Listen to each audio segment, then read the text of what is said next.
It's my post-fight reaction to Andy Cruz versus Omar Salcido. It was a very good fight. It lived up to the hype. I thought Andy Cruz came out and showed a lot more in this fight than he has in the past.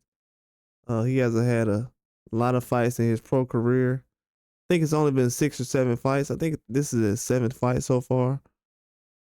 And Salcedo gave him a tough fight. This guy's someone who just went out and gave Chris Covert a very, very tough fight to the point where they had to throw the towel in the 9th round. It was only 10 rounds in the fight. So that just goes to show how tough he is. And Andy Cruz came out, took a lot of hard shots to the face, to the body. Salcedo was doing a good job going to the body. He started to shut Andy Cruz down like towards the 4th or 5th round. He started to slow down a lot. Andy Cruz felt those body shots, couldn't move the same. He had to stand in one spot. His legs started to go a little bit. And after that, you can kind of see Salcedo looking at the situation and saying, you know what? I'm just going to go out here and let my hands go. And whatever happens, just going to happen. But after a while, he got so tired, took so much damage, really ran out of ideas after a while because, you know, a guy like Andy Cruz with his amateur background, he just causes a lot of problems. And once Salcedo ran into the issues, he couldn't really do much. And Andy Cruz was just powerful with that jab. I think the jab was the most important punch he had in the whole fight. It just goes to show that he's levels above a lot of these guys he's fighting. But Salcedo's still a good fighter though. He was able to go out there and cause a lot of damage to what Andy Cruz was trying to do, but just wasn't enough. And a lot of people think that Andy Cruz is ready for a guy like Keyshawn Davis and he can go out there and make his mark against him. I feel like he can make his mark against any guy at 135. He is a gold medalist.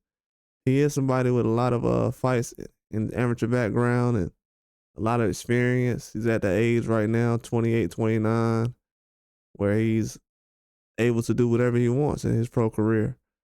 If he's able to go out there and just, you know, dominate a guy like Salcedo, that just goes to show that he's a top 10, top 5 guy right now, 135, easily.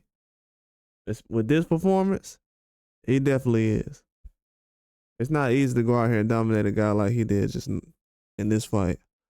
But, you know, a lot of people expecting some big fights from him in the future, and I do as well. I would say his next fight would probably be someone who's on the same level as Salcedo, but towards the end of this year, beginning of next year, he should be fighting in title fights or something close to it.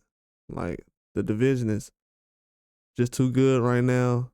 Not a lot of names that you can really just put in the ring with him to really compete. So eventually he's going to have to move up as far as the competition. He did in this fight, so I'm not saying it like he hasn't. This fight was a huge step-up fight for him. He passed the test, and like I said, he dominated. I thought he would make a lot more mistakes in this fight, which he did. He made a lot of mistakes. But also, you know, it's a boxing fight. You're going to get hit. You're going to take some shots. But he made it look easier than what I expected. But that's all I got. Like and subscribe.